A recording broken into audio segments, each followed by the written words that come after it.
Maganda umaga, tanghali, hapon, gabi sa Zodiac Sign na Leo. Lala Baby po nagpapakila. Hello po ha. So bibigyan ko po kayo ng reading ha. Okay.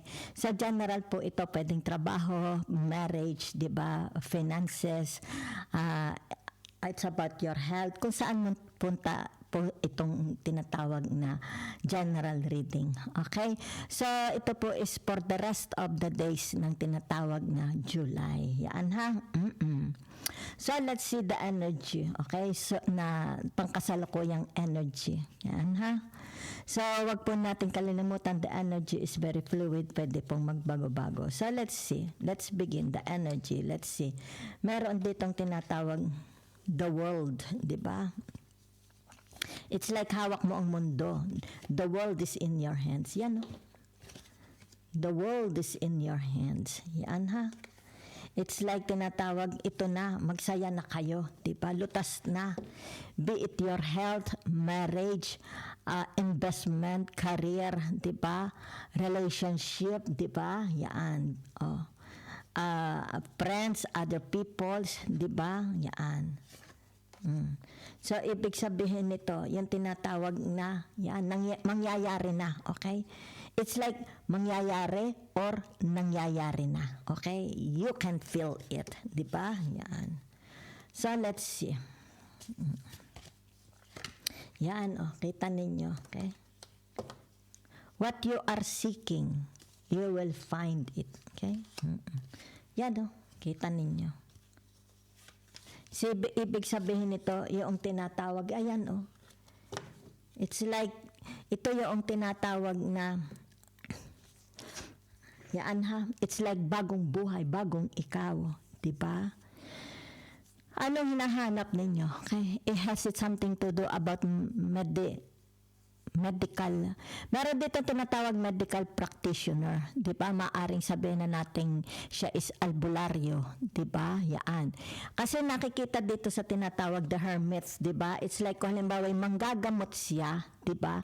There is a right time, a right season. Halimbawa sabihin na nating meron siyang gagamuting pasyente, 'di ba? Kumbaga dito yung tinatawag may respeto ito sa nature, 'di ba? They respect nature, kalikasan, 'di ba? It's like alam nila kung kailan pipitasin ang halimbawa herbal plants, 'di ba? Panggamot. So may mga rituals din ito, 'di ba? Mga manggagamot. Yan ha.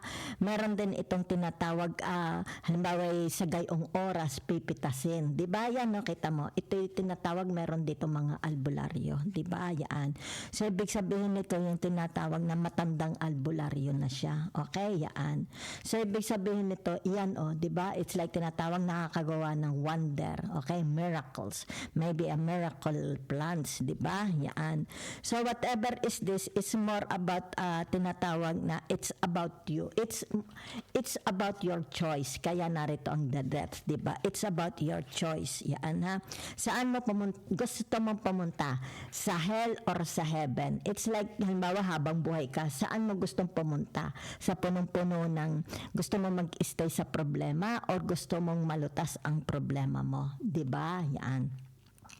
So for some of you here, if it has something to do about your health, ibig sabihin nito, ligtas ka na, okay?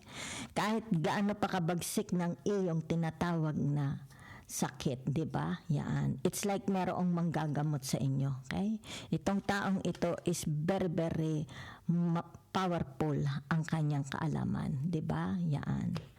So, meron ditong tinatawag na pagbabago sa buhay, 'di ba? Maaring sabihin na natin sa kanilang tirahan, 'di ba? Yan. Maaring sabihin na nating gusto nila ng tinatawag na pagbabago sa kanilang career, sa kanilang finances, sa kanilang marriage, love, romance, 'di ba? Yan. So, ibig sabihin nito matatapos na po. Kaya narito ang the world and the wheel of fortune. Diba? Yan. Ibig sabihin nito, yan matatapos na. Okay? Matatapos na po ang inyong kalbaryo. For some of you here, you are planning to go abroad, 'di ba? Mag-journey, 'di ba? For some of you here, yung tinatawag research, okay? Ano nire-research niyo, okay? Mag-research kayo, it's like tinatawag proven, 'di ba? It's like siguro napanood mo ito sa social media, 'di ba? Maaring napanood mo ito sa ano, kung saan mo man ito napanood, 'di ba? It's proven, 'di ba? Ito ang makakalutas sa iyong problema, 'di ba? Be it your health, finances, career, 'di ba? So for some of you here, ibig sabihin nito yung tinatawag na sandali lang ha. Meron dito ang tinatawag para siyang ermitanyo, okay? Ang pag-iisip, 'di ba? Paaring ang pamumuhay niya, 'di ba? Ibig sabihin nito, tinatawag this person lives prefer to live very very quietly. Okay? Yan. They are thinking of moving to another places, land, countries, 'di ba? So malaki po ang mangyayari ha. Meron po, sa bibigyan natin ng season kung kailan ito ha, kasi meron ditong tinatawag na yaan, okay? For some of you here, kung ano man ito, it's like bagong ikaw, 'di ba? Bagong mukha, 'di ba? So, kung halimbawa yung mga nag-aaral, 'di ba? Ito naririto ang tinatawag na graduation, 'di ba? Success, 'di ba? Accomplishment, achievements, okay? So meron ditong tinatawag na maaring mga kasal sa simbahan, okay? Yan. Pwede rin ito yung tinatawag padalawang naging asawa. Maaring ikaw padalwa ang naging asawa mo, 'di ba? Or ikaw ang padalawang asawa ng asawa mo. Teka muna ang labo, ano? Ikaw mag-aasawa ng bago, okay? Ibig sabihin padalwa. Kung ang asawa mo namang natagpuan, ibig sabihin nito, tinatawag padalwa ka na sa buhay niya, sa pinakasalan, okay? Oo. So, ibig sabihin nito yung tinatawag, hindi na siya mag-aasawa pang muli, okay? Meron ditong tinatawag mga solo na, di ba? It's like mga byuda, hindi na sila mag-aasawa pang muli. Yan ha? So, ibig sabihin nito, kaya narito ang tinatawag na the strength, di ba? Ibig sabihin niyan yung inyong tinatawag kaligayahan, kasiyahan, ha? Okay? Mararamdaman ninyo ang impact, malaking impact, okay? Dahil narito ang tinatawag na the wheel of fortune and the strength, di ba? Ito yung tinatawag, merong napakalaking impact na mangyayari sa buhay mo, di ba? Kumbaga dito yung tinatawag na parang sumabog, di ba? Explosion, nagkaroon ng explosion, nawala sa sistema nyo.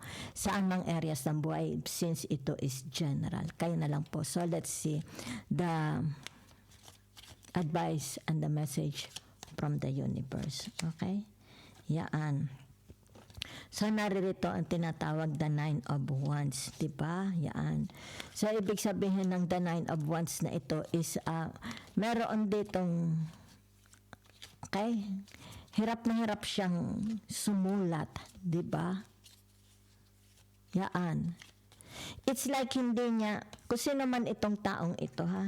Hindi niya masimulan, di ba? Paano niya isusulat ang ang kanyang nasa isip, 'di ba? Yan.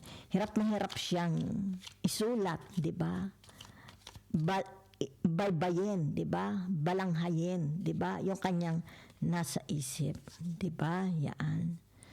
So ibig sabihin nito, yung tinatawag na pag ito nailabas na niya, naisulat niya, 'di ba? Yan. Ibig sabihin nito, tinatawag na wala na sa sistema niya. 'Di ba? Yan.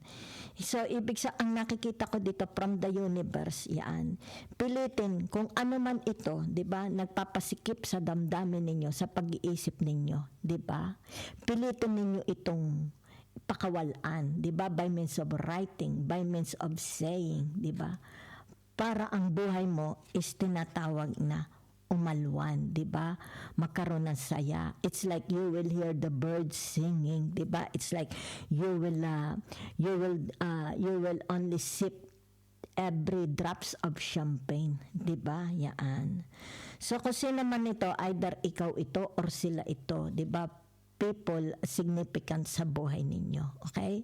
Pag ito'y nailabas nila or nailabas mo, ibig sabihin nito, tinatawag na para kang nasa ikapitong Gloria.